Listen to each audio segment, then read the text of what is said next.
Okay, so I think we're live. So if you're just joining us, we're just going to give everybody a minute or so to get situated and get online. But thank you for joining us. So yeah, like I said, we'll just give everybody a minute or so to get situated. Yep.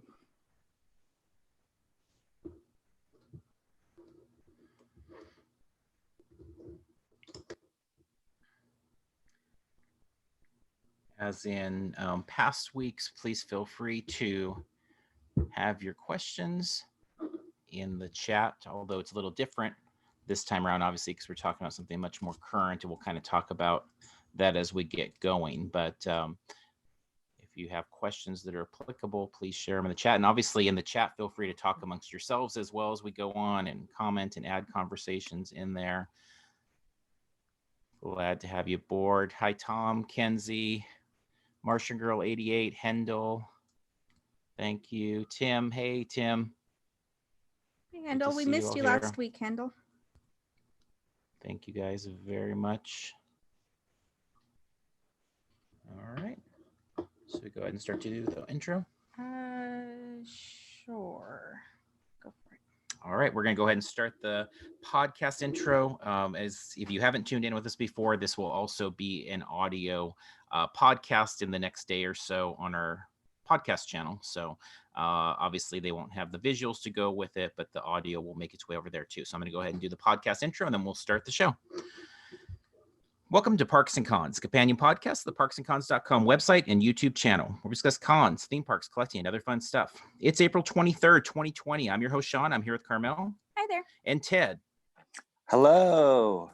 Parks and Cons, your on the spot podcast where we take you to the heart of the actual best conventions and themed entertainment events around. Today, we are again with our friend Ted Dougherty here to talk about some of the things, the 7 things you may have missed in Origins. Curse of Calico, a huge highlight for so many of us this last year, the Scary Farm year. And we've talked about it in a few different ways, but Ted's going to share some fun little things that maybe we might have missed, or just give us some more context on some of those things. So we look forward to getting to that. And we're going to do a little bit of intros just because this might be, for some people, the first time tuning in. So just a little bit of our background before we launch into things. So if you're not familiar with Parks and Cons, Carmel and I host, obviously, this podcast. There's over 500 episodes. If you find them over on Apple Podcasts or wherever you listen to podcasts, we also have this YouTube channel, as well as other social media. And we cover a lot of theme parks, conventions, and then we're big Halloween fans, covered over 100 different Halloween stops last year. So that's a little bit of us. Ted, want to share a little bit of your background? Sure. Yeah, my name is Ted Dougherty. I'm a writer, producer, and director for seasonal entertainment attractions and experiences, mainly Halloween events. Worked creatively with a whole bunch of different companies, Universal Studios in Hollywood for their Halloween Horror Nights, Queen Mary's Dark Harbor, LA Haunted Hayride, many, many more. But for today's purposes especially, I've worked in different capacities with Knott's Scary Farm throughout the years. Worked there many years as one of the sliding monsters in the Ghost Town Scare Zone. I've worked with them on a lot of different experiences and attractions for Knott's Scary Farm. And I also wrote the history book on Knott's Scary Farm. So a big fan of all of this fun stuff. Definitely. We appreciate you being here. If this is your first time tuning in, this is something we've been doing for a few weeks now, every Thursday night, 7 p.m. Pacific. If you're interested in joining us again next week, we'll talk more about that, but we have some more fun shows that we're talking about doing in the future. It's been kind of a fun way for a lot of people to get together the last few weeks and just kind of not think about all the crazy things going on in the world and think about some crazy fun things that have happened in the past for us. And so we appreciate, Ted, you coming on and having an idea to do something like this, and it has been a lot of fun. So again, welcome to everybody in the chat. If you're listening in the audio podcast, we're going to be taking some questions as well from our chat people in there. Hello, Michael, Alan, Will, Hendel, Tim, Kenzie, Tom, Martian Girl, all of you for being there, and anyone else joining in as we go along.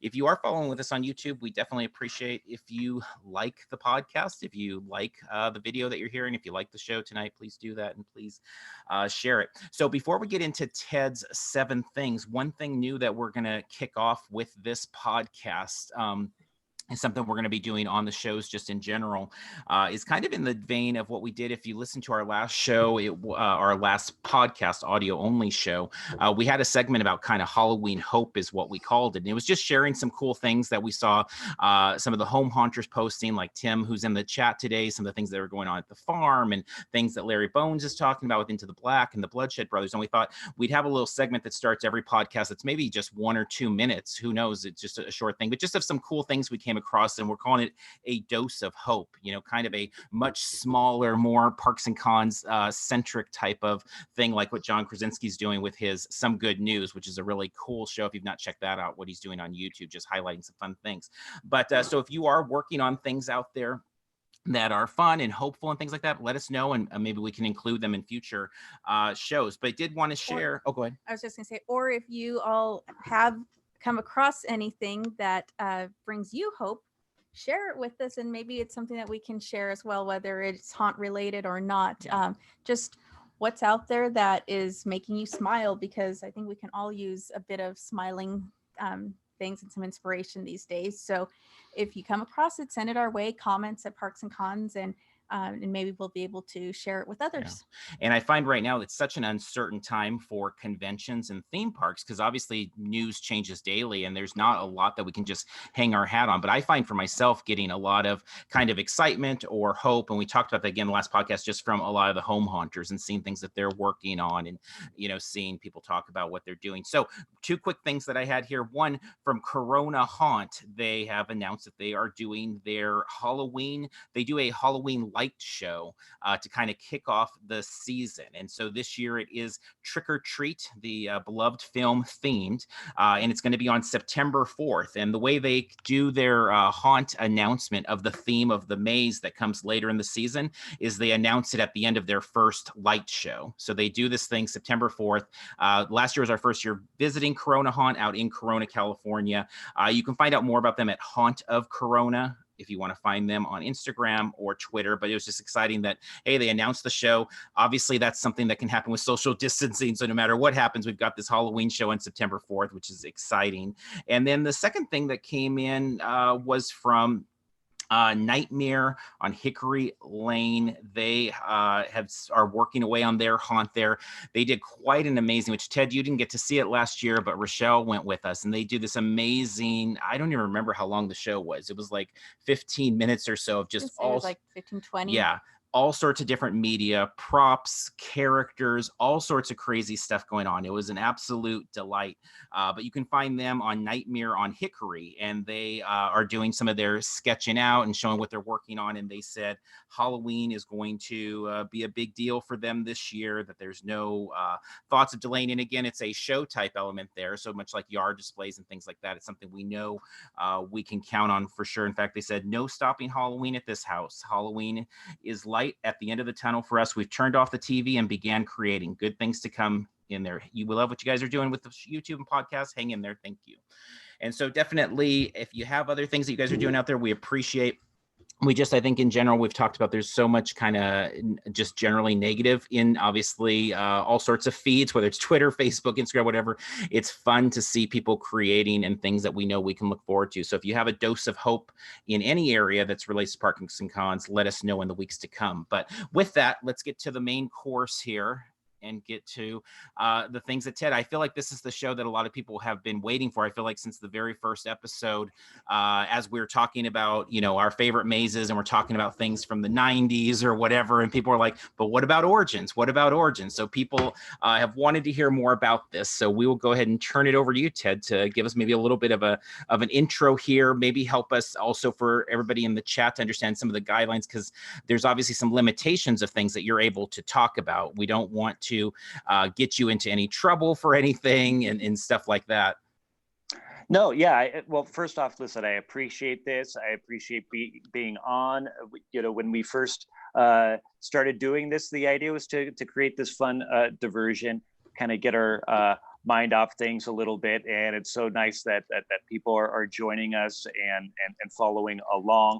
If you are new to listening to this, or if this is your first episode, some of the other episodes we've done have been our top 5 mazes, top 5 shows, scare zones, top memories, others things like the key rooms, infected, and that kind of stuff. So this one is a little bit different because it's all wrapping around just one attraction. And this isn't going to be ranked or anything like that. This is just a couple of fun things that I thought we wanted to share with some folks. But first, before we kind of get into this whole thing, just to make it clear, I am not an employee of Knott's Berry Farm, right? So I'm not representing the company or anything like that. But this maze was really designed along with amazing scenic designer, my very good friend, John Cook. And he did the scenic and I wrote it, and we worked on the creative together. And we worked with the incredible team at Knott's Berry Farm to bring this whole thing to life. Everybody kind of working together. And so I'm not saying all of these things that we're going to be talking about are just my ideas or anything like that. It was everybody kind of working together to bring this thing to life. And that's kind of what this is a little bit about today, is to bring some attention to some of the astonishing details that these people helped bring to life. If anybody went through this attraction, they know that there was a lot of things kind of going on. But for today's purposes, it's really just kind of a lighthearted discussion to help Not Scary Farm fans like us get our minds off things for a little bit and talk about something fun like Origins. Because I'm guessing if you're tuning into this, you enjoyed it. And I sure did. And so it'll be, I think, a lot of fun to talk a little bit about it. But what I'm going to be sharing today are simply some things that you might have missed going through this attraction that were really available to any member of the public at any given time going through the thing. It was designed with a ton of content to help engage guests along the way. So it's possible folks might have missed some things along the way. And so I'm simply pointing out some of those things that you might have missed. Now, just as a little sort of disclaimer, though, I'm not going to get into anything about the future of this attraction or any of the backstage details on what brought it to life.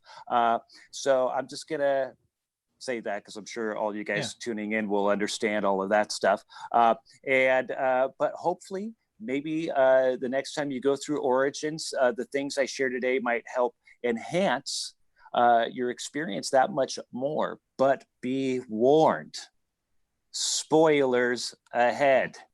So if you did not go through this maze last year and you want to be surprised, this might be a good episode to wait on. Maybe we can all persuade Sean and Carmel to leave this episode up for a while for people to revisit this after they go through the maze at some point in the future. Yep. Cool. And so just for folks, that as just a little bit of a reminder, the basic outline of the maze is the genesis as to how the world famous Not Scary Farm Ghost Town Scare Zones came to exist.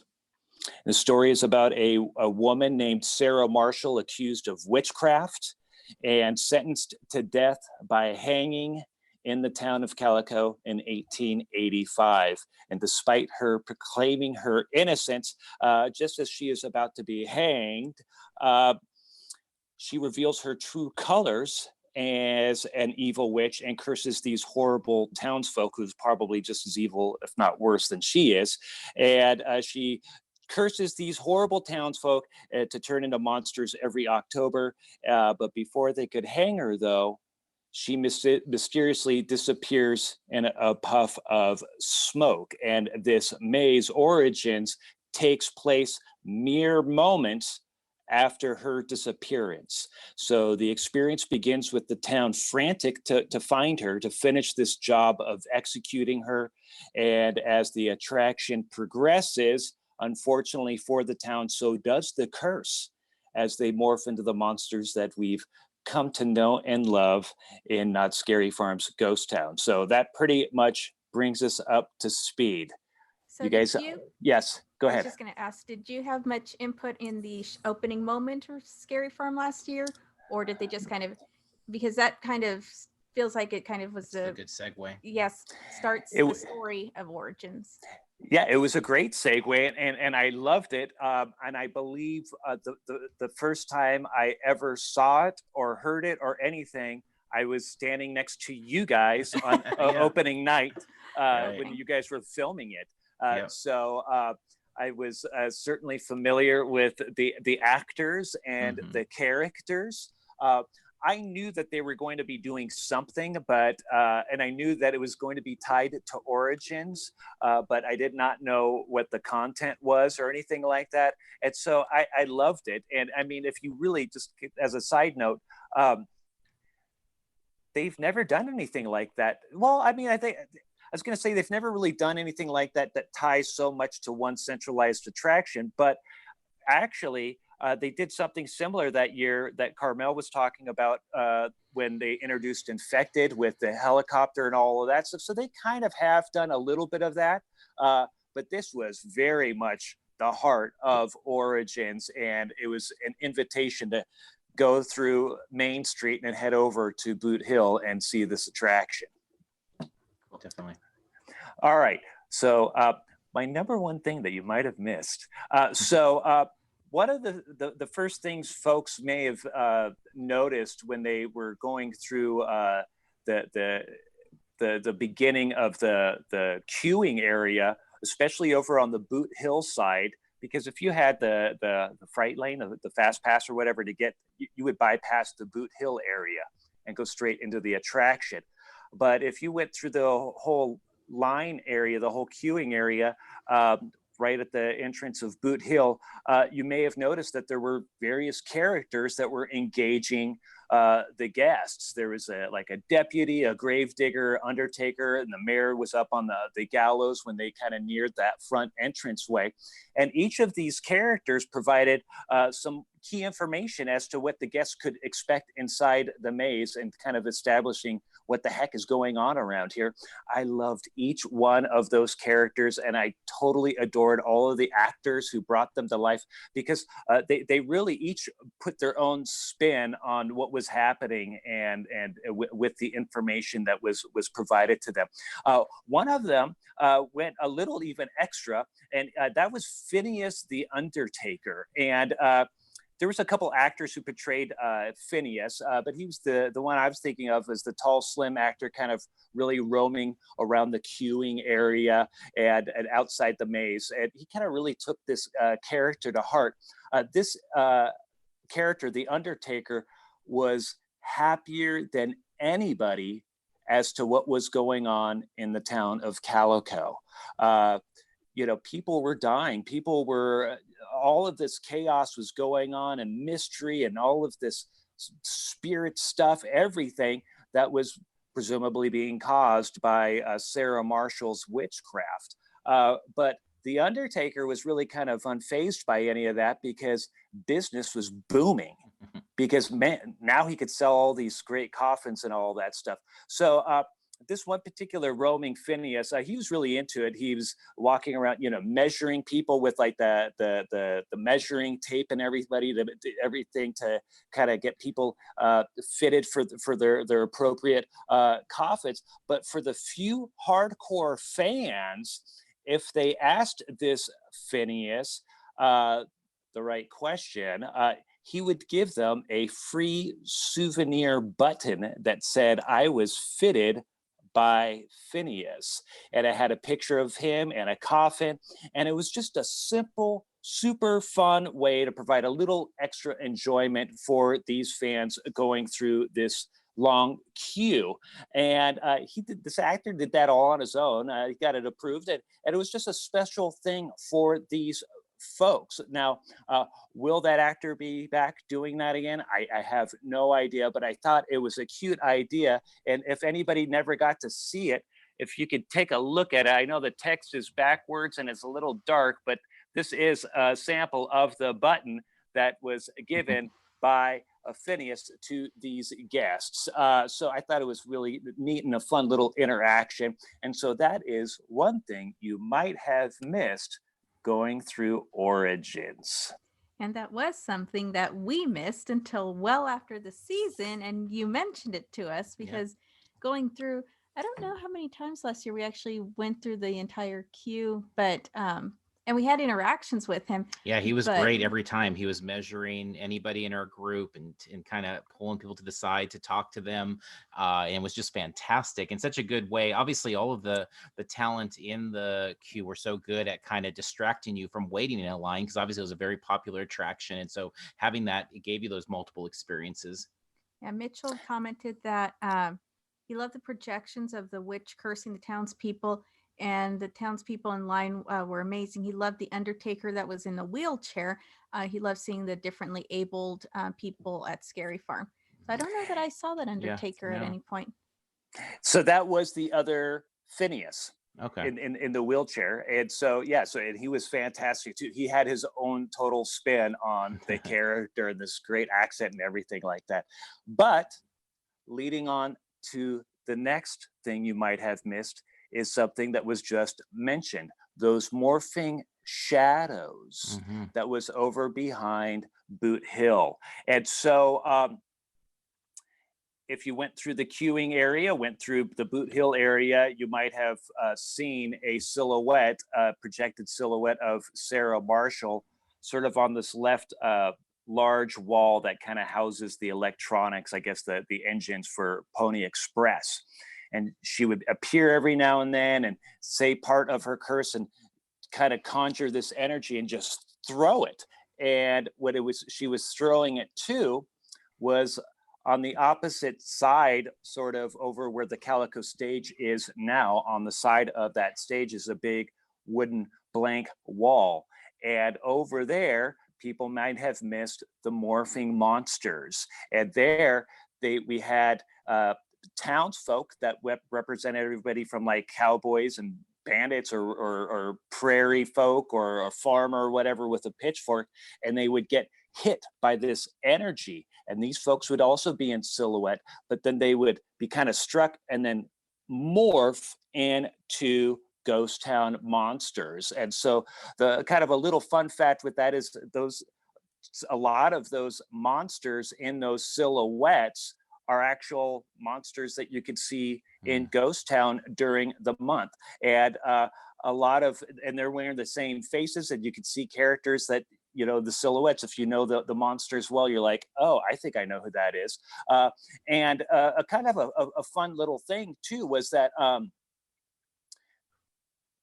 when we were, and this is more kind of deep dive, kind of behind the scenes just a little bit, but I worked with their wardrobe department with a gentleman by the name of Bill, and we went and we pulled a bunch of old prosthetics from monsters, classic monsters from the past that I worked with, and all of these different people that would be put on and read well as sort of these cool creatures as those monsters. And so even the profiles, the monsters and everything that were in those silhouettes and those projections were based on classic characters that have been in Ghost Town for many years, and things like, people like Otis and folks like that. And so the way the projection was, it was a little bit lower on the side of the Calico stage. So it is quite possible that folks may have missed those types of morphing. And my and a company I work with, Hollow Studios, was brought in to help Knott's Berry Farm with some of that animation to bring those types of characters and that kind of animation to life. So that is yet another thing you might have missed going through Origins. Yeah, and I think we did. I mean, I think with Origins, also because it being like, a super popular maze, it's one of the ones that a lot of people are trying to do right away, and it might even be not quite as dark out yet where you're not going to pick up on it, or you're just kind of trying to fly in there to get there so you can get to Infected or something afterwards. So yeah, I don't think we ever stood back. If in those areas it was more about interacting with the actors, I don't think we stood back to kind of take all that in, which is really cool. Yeah, I took some of the shadow stuff in, but I don't think I got the full effect. I never was back there. I mean, usually I think we were going pretty quickly through that part of the line because we were going there like first and rope dropping it to get there through there without too bad of a line. Do you have any ballpark idea of how many monsters were included if somebody, really paid attention? And I'm gonna ballpark 10-ish, okay, somewhere around there. cool. because they would be matched to their human counterpart. Right. Yeah. So I would say between like 6 and 10, somewhere around there, I think. Right. And as a general question about both of these first two, when you're thinking, do you recall this idea of kind of bringing the entertainment outside into the queue, giving people kind of that opening? Is that something that was more of like a cherry on top at the end of kind of things, or was that always kind of a goal from the beginning to have, things leading into the big show inside the maze? Yeah, that was a Knott's thing, and Mhm. it was always sort of by the time we were brought in, that was something that was on the table that was sort of requested, That's and cool. so yeah, I mean, and let's face it, I mean, what better queue area could you have than actually going through a cemetery, Boot Hill, that's always there already, Yeah, so just a perfect environment for it. that's fantastic. Totally. Awesome. Okay, those are good. All right, here we go. The next one. So this is one final one about the queuing area. As you neared the entrance to the attraction, you would see these gallows that were set up, and you would see with this kind of mayor type of character up there, and he would be kind of helping to rile the audience up to recapture and hang Sarah Marshall, finish this off. And so in doing that, he would periodically talk about some of the horrible things that Sarah Marshall had done and that she was accused of, that led to the town kind of discovering that she was a witch. And so I do have an example of one of the excerpts from the mayor's script, and I won't say it like him because he was really amazing. But I watched him do this time and time again. But this was just kind of a fun little thing. So he's saying, "I just received word the loving pooch, Dorsey the mail dog from the postmaster's office, was strung up and hitched to the dentist's roof last night. That's ugly business, real ugly business." It is. That's horrible, right? Very. But but in that one little statement, there's a couple of inside references. First off, Dorsey the mail dog was an actual mail carrying dog in Calico in 1884. He was a beard Scotch collie who suddenly appeared out of nowhere on a dark and stormy night looking for shelter. His new owners took him in, and he began delivering mail to his other family out in a neighboring town. And soon Dorsey became quite popular around the town area. And so I worked that in. I discovered that many years ago on a trip over to Calico. And if you visit the Knott's Berry Farm post office, next time you're over there, if you look up over at the post office sign, you'll see sort of this kind of neat engraving. And right in the middle of it is an engraved dog face looking out. Mm-hmm. And I don't believe that's supposed to be Dorsey, but it is very random. And in my mind, I've always thought that's going to be a little tribute to Dorsey. Anyways, second part of that whole thing is, I don't know if you guys would remember this. Some of the old school folk would remember when there was actually a stagecoach lawn at Knott's Berry Farm over by the old chapel and the Church of Reflections. Before they tore all of that out for the Silver Bullet roller coaster, there was a recreation of an old dentist's office right there. And it was originally in another location in Knott's Berry Farm, but it wound up over in this little area before they tore it out. And it was just like kind of like it was a log cabin, and it was basically a peek-in with actual windows, glass, and you could look through those windows and sort of see, everyday life of this dentist and his family. And so kind of like that weird Thanksgiving area behind the Right. the candy store, and you kind of look in that window. It was kind of like that type of thing, but it was this whole log cabin in the different rooms of this dentist office. And but on the roof of this dentist office was an sort of this out of place, smaller kind of weird cart with a sign that said Halloween 1880 something, like 83. I don't remember the exact year. but it was up there all year long. And I'm like, what in the world is that doing up there? And so nobody ever really had the answer, but I think the theory was that this was to recreate some of those early ideas of Halloween when children would be a lot more being like pranksters. And so they probably pranked the dentist by putting this little cart up there.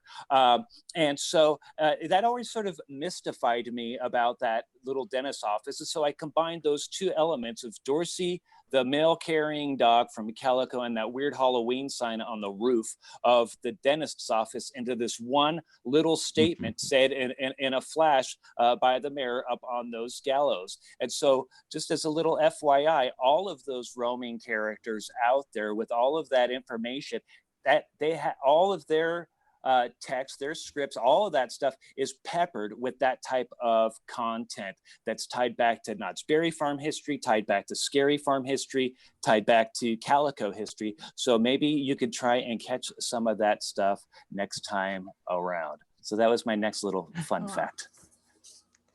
That's so awesome. good. I mean, I think that's why, on a larger scale, so many really enjoyed the maze, because the people that really paid attention, there were so many layers to it, and you could do it multiple times during the run and keep picking up things. But obviously, if somebody had just come there, like we had some friends that came and they had never been to Knott's Scary Farm before, but they still left loving the maze for kind of its pure Halloween essence and the fact that it just fits so well into the area as we would talk about some of those things. Now, you had told us about Dorsey, I think maybe during Mary Farm or something like that, and you had showed us, and that went totally over my head. Like in general, I have to work really hard to pay attention to detail. Like Carmel's much better with details with these types of things. For me, it's always more of a broad brush thing, but I remember being kind of blown away when you said that and then going and looking, and it's like, oh, that's pretty fantastic. That's so cool. Well, listen.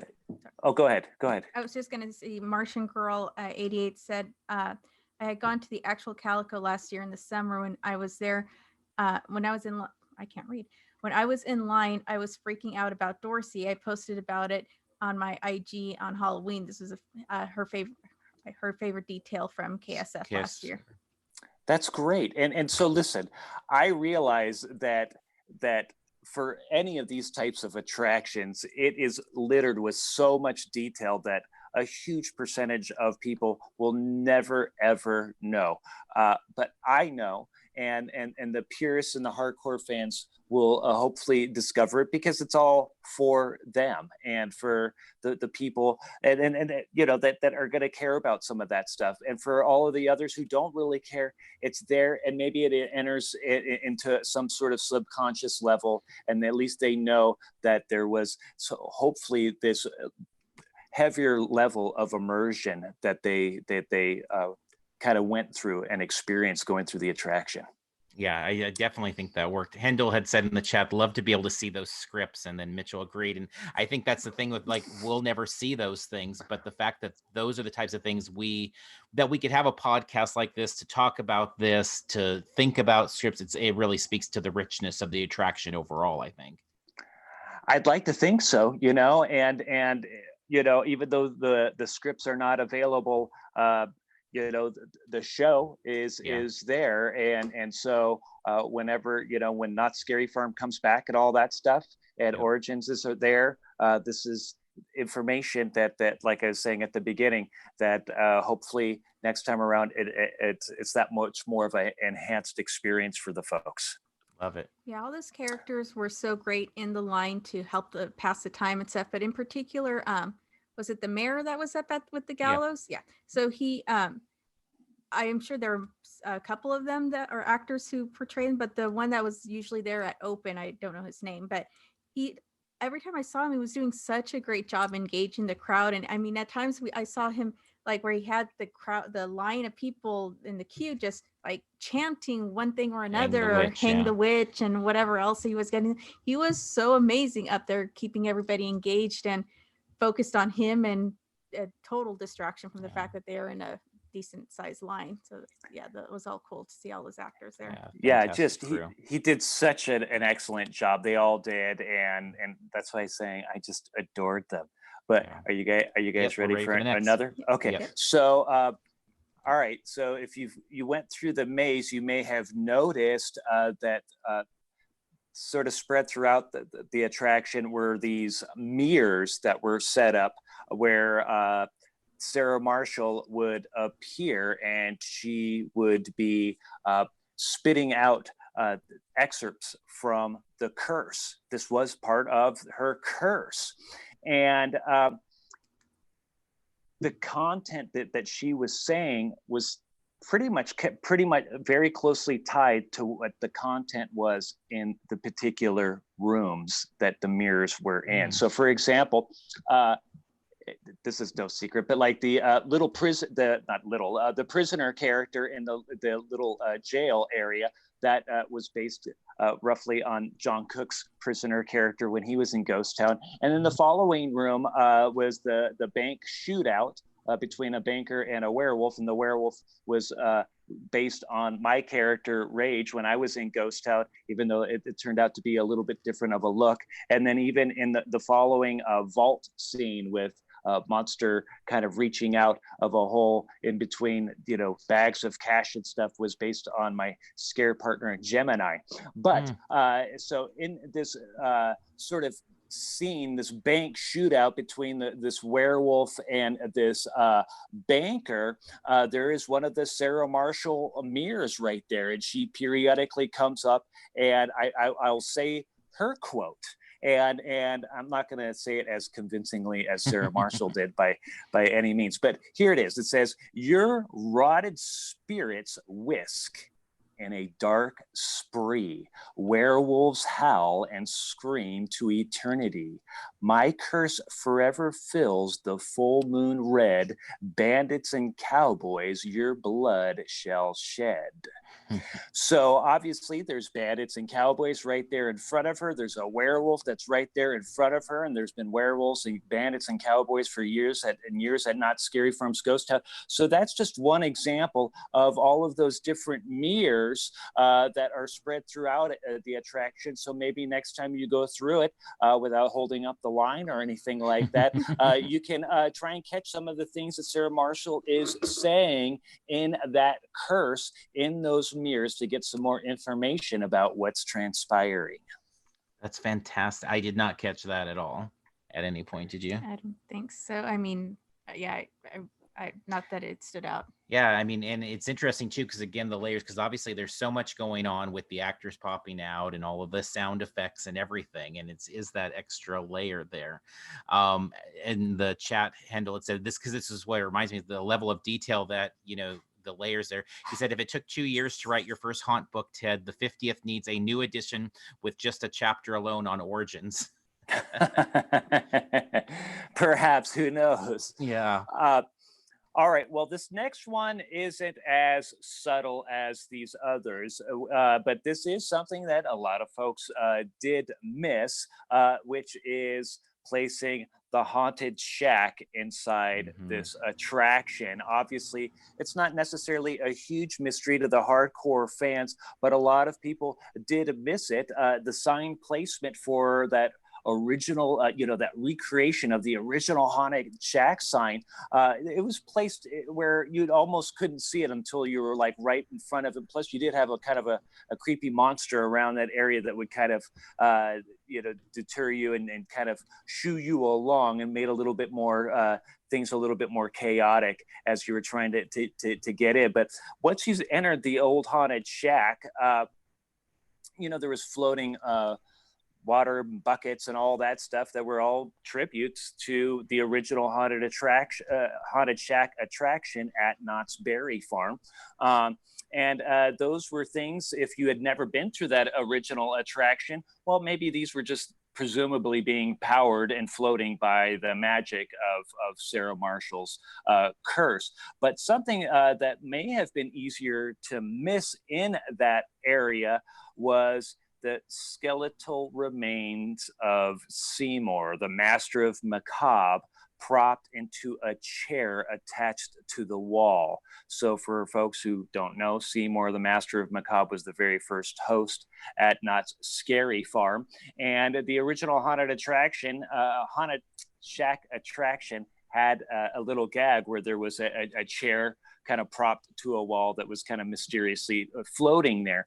And so we wanted to have that chair. We definitely wanted to have Seymour in there. So that was our little tribute to Seymour, and an additional sort of tribute detail to the haunted shack. But it was in sort of this dark, shadowy area as you were about to exit and descend out of the shack. But maybe next time you are there, you will be able to check it out and see it before you leave the haunted shack. That, and if people do follow along with their podcast, that was like my top scene of last year, was going the whole haunted shack thing. And I remember, and I'm sure there was other people that way, it was like a misty-eyed moment of seeing the haunted shack there. And then when you go in, all of those components in there. And this last year, I mean, the when we pick our favorite scenes, it's like of everything. And there was that crazy one that Carmel did with Delusion, where like she was hanging in the air and doing this whole like, and so the fact that this was still above that, I remember when we were talking about that list back in the Halloween, or at the end of the Halloween season, it's like that was really, really special and unique. And again, it obviously doesn't, anybody can go through and enjoy it, and it's a cool, creepy shack and everything. But the people that got it really got a lot out of that. Like I think it meant a lot to a lot of people. I think so too, and that's what we knew. We knew that people would hopefully dig this, and so that's why we wanted to put those little extra touches in there to make those folks a little bit more happy and enjoy that much detail. Oh, so, yeah. All right, the next one, this one's a little bit a shorter thing, but again, this is sort of a fun fact. Again, deep dive details. Toward one of the finales of the attraction, we get to see Sarah Marshall incarnate, and she's floating above our heads as she's saying, sort of finishing out this horrific curse. Everything she is saying is all taken from original hanging shows, or the 40th annual haunt version of the hanging, when they tried to hang the Green Witch. So I combed through all of the old hanging scripts, even back to the very first one in 1976, when they didn't even hang a witch at that time. It was just a cowboy. But I went through all of these different scripts to make sure that she was saying the right, true hearted types of things that a Knott's Scary Farm Sarah Marshall witch would say. So everything from "I'm your judge" and "I'm your jury," all that stuff, those are things all taken from those old hangings. And I know that's a bit of a deeper dive, but for those who never saw those old hangings or anything like that, because I know most of the people going through this attraction never got to see it. Now they at least got to see a form of a witch saying those classic lines.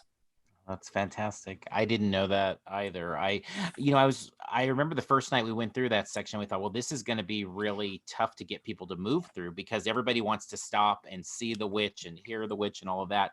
But it seemed like people kept kind of shuffling their feet, at least every time we went through. But now on that one, was that, because that whole scene obviously is such a big kind of moment. And I remember actually when we would go like look at Haunt Build and seeing the construction of that, I thought that was going to be like a hanging scene. I'm like, it's these big walls, she's going to like drop from the ceiling or something like that. In that, is that the type of scene that's kind of like thought of before anything, maybe? Like it's such a big scene of where she comes, or is it just kind of part of the whole flow of things? That's a good example of John Cook wanting to do something like, okay, I want to have a really strong impact here. Gotcha. And how can we do that? And so that was something that was thought out pretty early on, and really worked to try to make that happen, to have sort of that cool visual, very dramatic, very sinister moment. And so for a lot of these types of attractions in general, you really want to try to finish off with some sort of powerful type of exclamation point. And I think that was certainly that. I think I thought that the tech crew and the actors and all of that whole scene, I think was delivered beautifully. Oh yeah.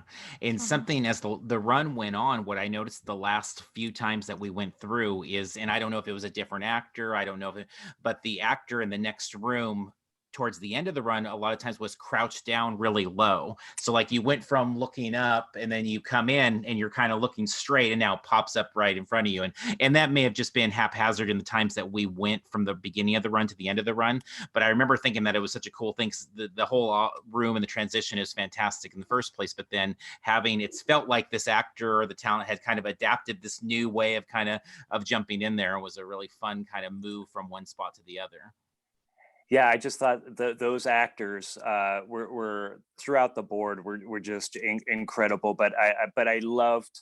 I did see that actor and actors like that kind of riffing on that and being able to use that type of thing, because with most of these types of things, you want to put in those types of big distractions, right? Get everybody to be looking in one direction, and that was a big way to do that. And I thought, I'm glad that actor took advantage of it. Yeah. Alan Simpson asks, at that point, we're walking under Boot Hill, right?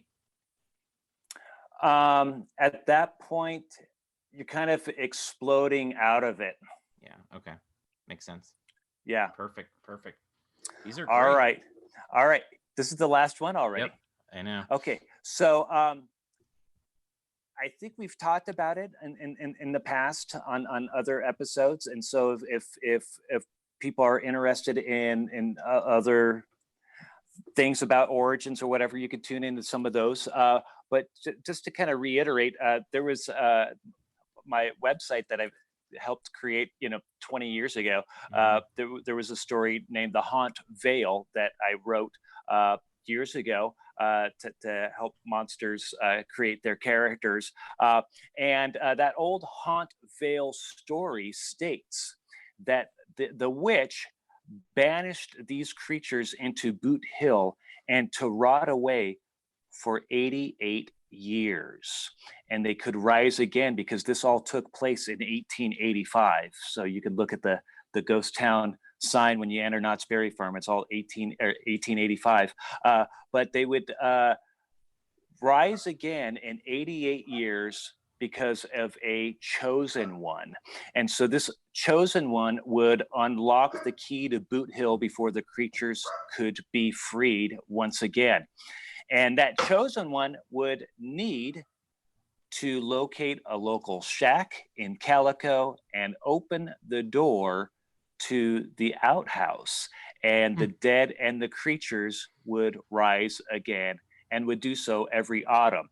So that chosen one in this Haunt Veil story was Seymour, the first host of Knott's Scary Farm. And in 1973, which was 88 years later, the year the event debuted, 1973, there was a picture that he took, a promotional picture, right next to the open door of the outhouse inside the haunted shack. And so, of course, this was just a promotional thing. But I worked that into this Haunt Veil story and gave Seymour credit for sort of releasing this old curse, and the dead would rise, beginning this tradition now we refer to as Knott's Scary Farm. So every single person who walked through Origins this past season may not have noticed that they exited the maze through an outhouse. And so I don't know if anybody took pictures of it, or if it's online, you may be able to look. But as soon as you stepped out and you were near like those picnic tables and all that stuff across from the Calico River Rapids, and you turned around 180 degrees, you would see that everybody was walking out of an outhouse. And so that is my 7 things that you might have missed in Origins, the Curse of Calico. So hopefully next time you go through it, you'll keep an extra watch for all these little things. I think Tim summed up that one in all of it, but his comment was so freaking cool.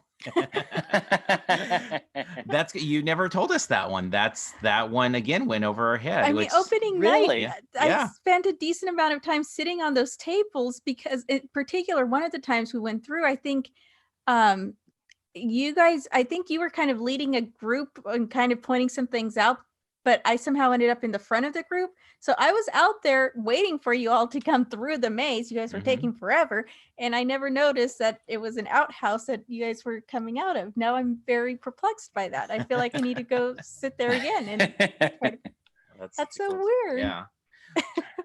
I mean, all of these though, I mean, they go back, because I know the thing that when I would talk to people that maybe weren't as familiar with Scary Farm, I would say about it is, it's such a love letter. And I know a lot of other people say that, but it really is obviously all of these layers of detail, because it's like, you don't need to go and look up, old scripts from hangings and things, but obviously he's doing it because it is, it is such a rich historic place, but also such a rich part of your life, obviously, which is actually, I had a question for you. Maybe it's a two-part question, but my first question was, do you recall, like, I don't know, I don't know if I want to call it the emotional roller coaster, or just kind of like the idea of like when you heard this was going to actually happen? Like, do you remember where you were? Do you remember, like, is that, because it just feels like that's a moment where you're like, well, we're going out to dinner tonight to, or whatever. Because it's obviously, it was a big deal to us to just go through it and experience it. But knowing that you were going to be able to take and have this sort of fingerprint on the history of the event, it seems like it must have been like a really memorable moment, was it? Well, so here's the thing is, as you guys know, for within the entertainment industry, so many things get held up and don't happen. And sometimes things actually do happen, and you do have your fingerprint on it, and here it is, and it gets shut down or Yeah. whatever. And so I was kind of like, okay, I didn't 100% believe fully that it was gonna, like, yes, I was there for the build, I saw it happening and all that stuff, but during that announcement event that Knott's Berry Farm does, for Scary Farm, and seeing the trailer on the big screen and all that stuff, and basically being able to mouth the words that the actors are saying as they're saying, it's just like, wow, here it is. So it must be real now that it's here. Right. And the whole just like, so like mind-boggling production that Knott's put together with like all of like the Ghost Town Alive characters for the stage production before they put in that put up the trailer to it, was just so incredible. But I think the moment was, of course, when they announced it, but then really going through it on opening night for that first time was just like, okay, because we did rehearsals leading up to it, and so I had seen what it was like and seen the actors in action and making adjustments and all that. That's great for technical adjustments, but you really don't know how it's going to be until the general public go into these things. Right. And so once people are kind of going through these things, you're like, oh, okay, cool, I guess it exists, and I guess it's happening, and people seem to be liking. And that's why I kind of mentioned in I think one of the earlier episodes was, kind of sitting at the exit watching the people come out to get substantial feedback and all that stuff, and just really kind of hearing the laughs and the screams and all of that stuff. It's, to me, that's kind of the drug part almost in all of this, at least part of it, of just like, oh my gosh, people like it, and it's very sort of surreal of seeing that kind of thing. But I don't know if, does that answer your question, sort of? And no, it does. And then there's a second part to it, which I was just curious, how did that then, seeing that and going through the first time with actual fans and all of that, how did that compare to getting the book in your hand that you wrote? because again, such a like monumental thing of that you wrote this book about this event that you've loved all your life. You put all this time into writing this thing, and both of them, you've got this like physical manifestation of all of this love and time and history. And so one, obviously it's the building and it's the fan, and the other one is the book in your hand. How did it compare? Was it very different? Was it similar? Was it?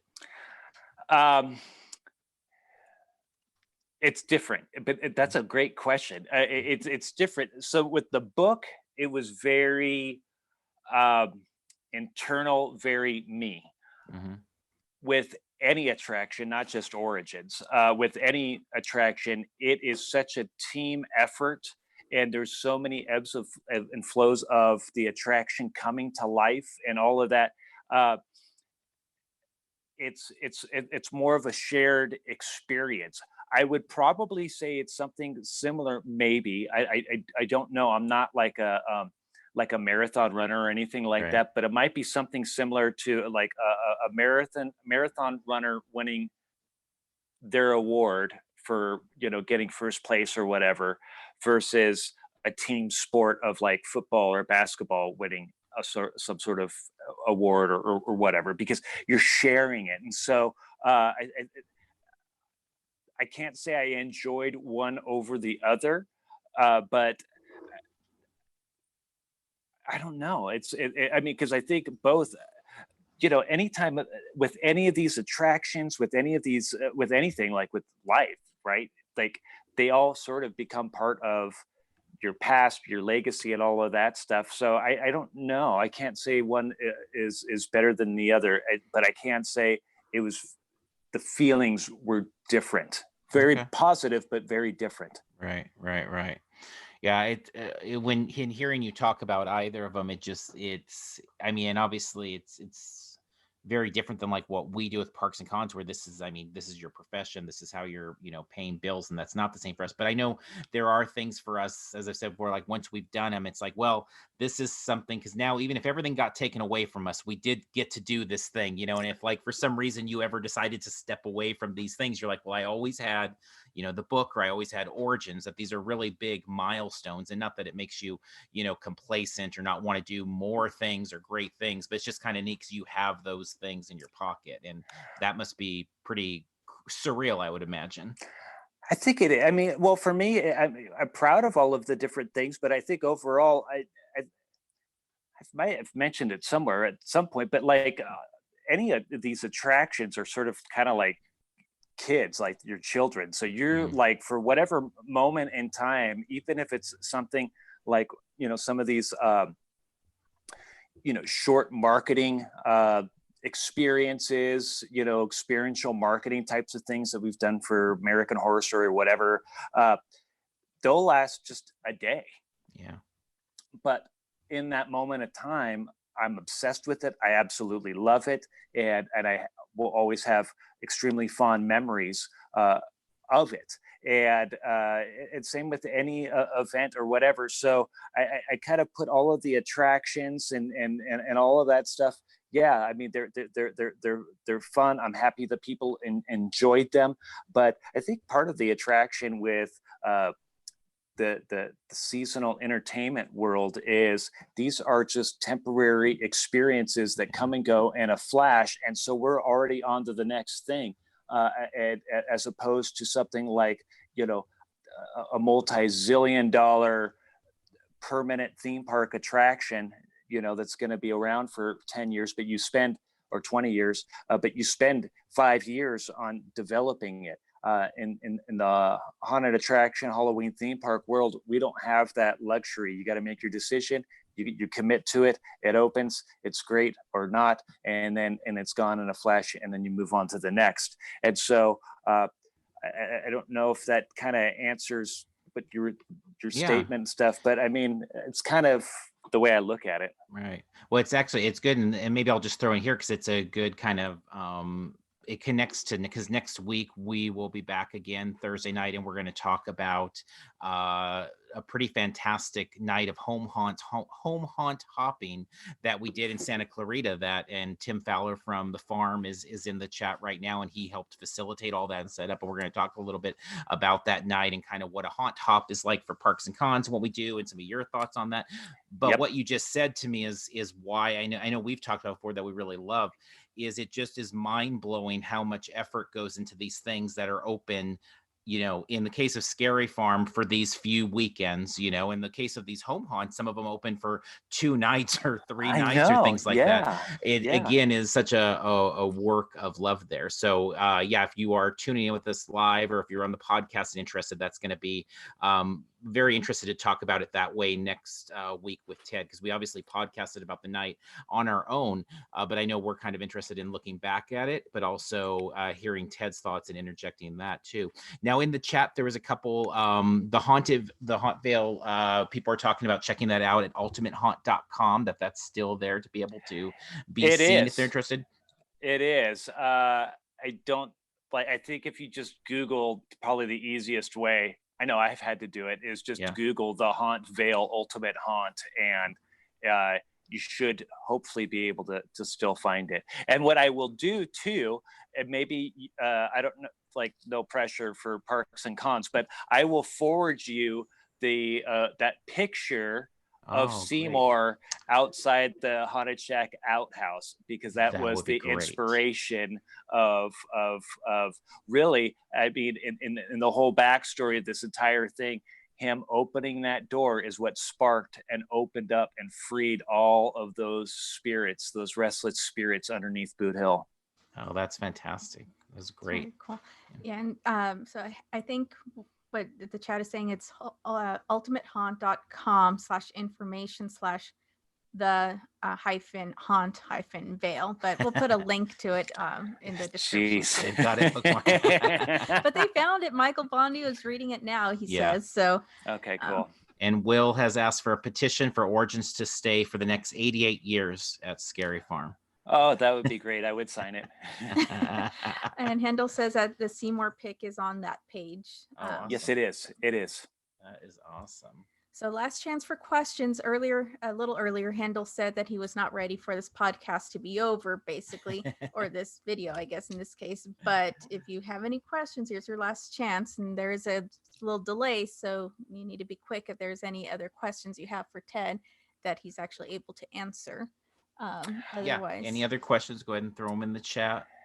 And real quick, well, if we're waiting on anybody, you know, talking quickly about next week and Santa Clarita and all that stuff.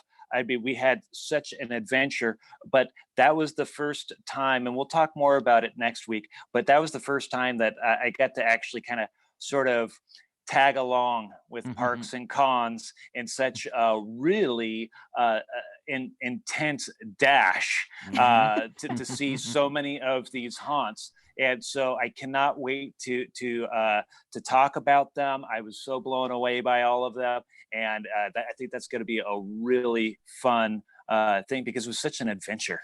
Yeah, I agree. It was a really, really, really cool night. Okay, so there's a question. So Eric Dunkles asked, how did you pick the music for the maze? That was all through pretty much, you know, John and I, he had some ideas, we kind of landed on it, and then, you know, really worked with the sound folks, Dan Biernowski over at Knott's Berry Farm, and all of the audio people did such a great job on bringing all of that to life. But that was pretty much, you know, John really kind of had some ideas, and I remember I don't know where we were driving, but we're driving somewhere, and he's like, "What do you think about this? What do you think about that?" So it was something as simple as that. And then Will is asking, and I'm not sure if you'll be able to answer these or not, but are mazes like Origins hard to build, as they have to be put up and taken down quickly? And how is a maze that is, quote, on stage built? Well, the first part of the question is, yes, it's always a challenge because these attractions, like we were saying before, they come and go so quickly. And so, you know, every pretty much every Halloween theme park or scream park that has to tear down at the end of their season, they have to kind of deal with that. Not only Knott's Berry Farm. I mean, we were talking last week, or no, 2 weeks ago, about Special Ops Infected that very first year, and taking the entire 6-acre Camp Snoopy and turning that into a zombie apocalypse in the time frame of about a half hour, because Camp Snoopy needed to be open during the day operations. Then they would shut down the park, prep it for Knott's Scary Farm, and in that short little window have to pretty much put up Infected. And then at the end of the day, they'd have to break it all down so that way Camp Snoopy could open up the next morning. So that is it's a massive undertaking, but I think that's probably one of the best examples of having to build something on stage. Yeah. And timely, just to throw in for people in terms of, obviously there's a lot of uncertainty with this year and everything, but the build that has been going on over by Accelerator, I mean, when we went out to just walk the Buena Park area, and even with all the things going on now, there was like building going on back there. So it's interesting, like obviously Waxworks being where it was located, obviously a lot easier to build in those back areas where it's not as visible. But it's always interesting what they're able to pull off there with, obviously with Origins with so much detail. But I know we walked through it one time, and I know in the past when, at the barn and everything, we'd walk through, and it's like, it's crazy to think like Santa's going to be right here in this location, like literally a month from now or whatever, depending on what time you're there. It's just crazy what they are able to pull off. Well, I remember being at Mary Farm. I think it was at opening night or very early in the season.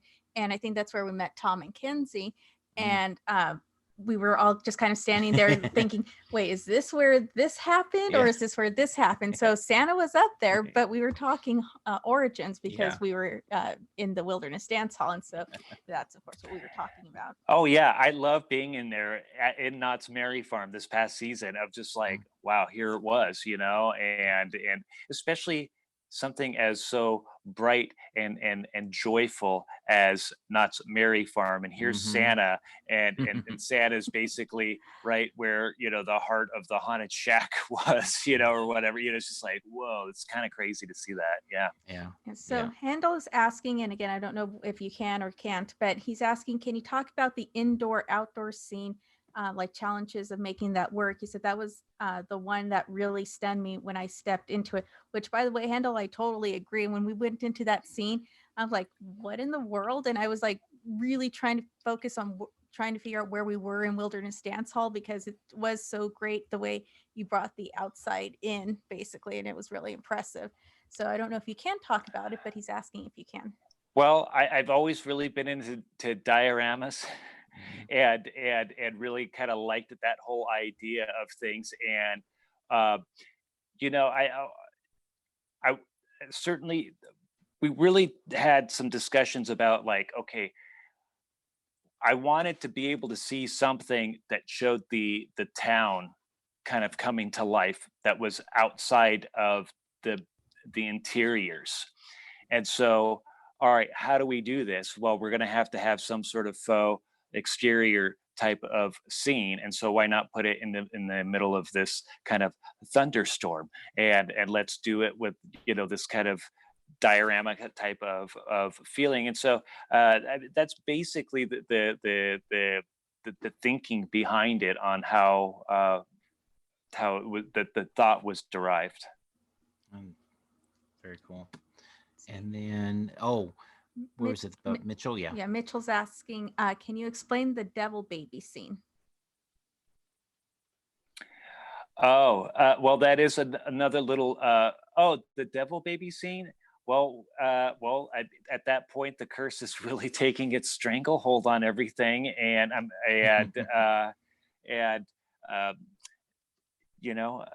Sarah Marshall was just very open to all ages and everybody being part of that. Does that little baby grow up to be a character that we see later on in Ghost Town? Probably not. I think it just remains this demon baby forever. Right. There you go. Handel says he knows that you can't talk about details, but do you have any ideas of plussing a room or two in 2020? I'm not going to answer that. Yeah, I can't answer that. Sorry, Hendel. No, that's fine. Yeah, he had a little devil emoji, so I think Yeah. he knows that you can't answer Yeah. that. So These are great. These are great questions. Thank you, guys. yes. All right, I think we will wrap up then with the questions there. Thank you, Ted. One last mention. Glenn Handel just said, glad to hear construction still going on the Shadowland site. Don't think heard you mention that. Yeah, so in just wandering around there, I mean, they're working a lot on berry tails and everything right now, but we just kind of have posted what we're able to kind of see easily. So Shadowlands, you can't really see a whole lot from outside, but you can definitely see that work was going on, or at least there's people over there doing stuff. So not sure what exactly, but I know for us also, it just felt good. As we said in passing, you know, the Into the Fog art contest, any of these things, they're just progress towards things. It's obviously kind of how we all started the show. That was good. Oh, wait, one last question. Here's our last question, Ted. Do all the Marshall sisters have names? Yes, and you could find them out on your own. There we go. He Yeah, said wasn't asking to hear them, just whether you have them. perfect. Yes. Perfect. All right. But Well, real I think, quick, Yeah. for sure. I didn't name them.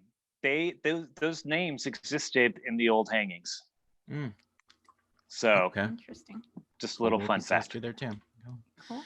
Well, thank you so much, Ted. Thank you so much to everybody in the chat. Love all these questions and stuff. There was a lot of cool things to help get even more layers into it. I know that Origins, I'm guessing everybody in the chat tonight, everybody watching the video really enjoyed it. I know we did quite a bit. I know we've talked about a lot on the podcast. We've obviously talked a lot about it tonight, but thank you for taking the time, Ted, to put together this list to bring us even more into the mythology. And I would be surprised if anybody was listening that didn't know at least a couple of those things, and maybe I'm wrong, but I know for us, even with you telling us a few of those things, there was still some that's like, oh wow, you know, so that was absolutely fantastic. So thank you very much. Thank you, guys. It's been a pleasure. Definitely. Thank you. All right, so we will be back next week. Please, if you are on YouTube, like the video, subscribe, all those good things. We will have lots of content coming throughout the year, despite the situation. We're really trying to put stuff out there. We've got a new podcast series coming, Stories from the Floor, that'll debut very soon. People sharing kind of their passion for conventions and sharing specific memories. We will have more from the park areas too. We have a Universal Studios Hollywood one coming out pretty soon, and obviously more of our time traveling with Ted, where we are going to go to all sorts of fun places in the future here as we all get through this quarantine together. Hope everybody's being safe out there, doing as well as possible during incredibly difficult times. And hopefully, as I think was Ted's goal when we first started talking about this, is that this is kind of a nice little break that we're taking once a week to kind of press pause and think about some really fun things. So again, thanks to everybody in the chat. Thank you, Ted.